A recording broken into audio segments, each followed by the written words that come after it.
Sobrang hirap po mawala ng isang tatay, yung taga-provide ng pangangailangan ninyo. Grade 6 pa lamang si Mariel nang pumanaw ang kanyang ama dahil sa sakit sa baga. Dahil dito, maagang nagtrabaho si Mariel para makatulong sa kanyang pamilya.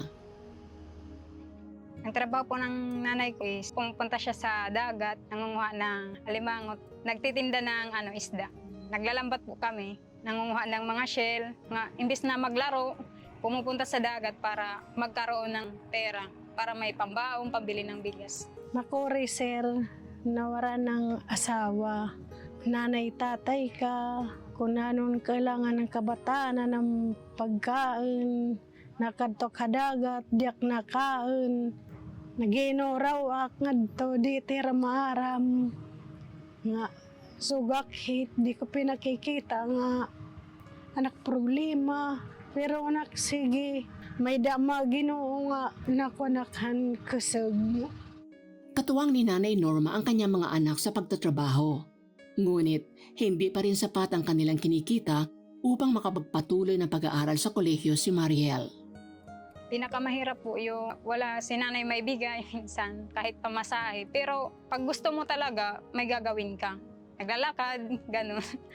Tulad ni Mariel, pursigido ring mag-aral si Glyza, ngunit kapos sa pera.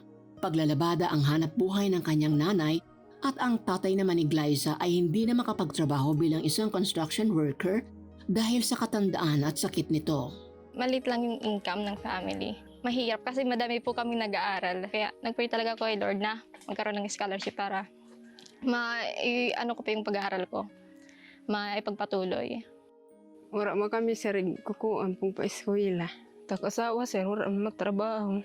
Kaya naglalaban na la sir. 2,000 kada bulan. Gusto ko pong makapagtapos para maging financially stable in the future at the same time makatulong din sa family. Tulad ni Glyza at Mariel, marami sa ating mga kabataan ang nagnanais makaahon sa kahirapan, subalit paano magkakaroon ng oportunidad kung walang sapat na pinag-aralan. Ito ang pangangailangan ng ating mga kabataang kapos sa buhay na pinupunuan ng Operation Blessing. Nang dumating ito sa Oras Eastern Samar upang magsagawa ng isang disaster relief operation, nakilala nito ang mga volunteer na sina Mariel at Glyza. Tumutulong sila sa pagre-repack ng pagkain. Napag-alaman ng kanilang pastora ang tungkol sa back-to-school project ng Operation Blessing, kaya agad silang nag-register at naging isa sa mga scholars ng proyekto. Hindi lang sa graduate sila sa school, pero yung pinakamasayang doon, yung na-plant sila sa church. Ngayon, isa na rin po sila sa mga ginagamit ng Lord para mag-abot po ng family nila, ng mga kaibigan nila para po makilala din po ang Diyos. Good na nakapag-apply po kami at tuloy-tuloy po yung partnership sa Back to School program po. Sa ilalim ng proyekto, nakapag-aral ng libre sina Mariel at Glyza. Nabigyan ng mga gamit na kailangan sa eskwela, gaya ng uniforme at maging tablet na pang-online school. Meron pang financial assistance na allowance sa pagpasok sa paaralan. Na do not worry about anything and pray about everything. So, yun yung naging ko. Yung naging sandalan ko para di magkaroon ng reason to give up. Yung Operation Blessing, yung naging sagot sa aking panalangin. Makalipas ang 4 na taon, tagumpay na nakapagtapos si Glyza sa kursong Civil Engineering at si Mariel naman sa kursong Bachelor of Science in Information Technology. Thankful ako kasi di sana ako noon mag-aaral ng college. Pero amazing si Lord na merong Operation Blessing na para patapusin yung pag-aaral mula first year hanggang 4th year college po.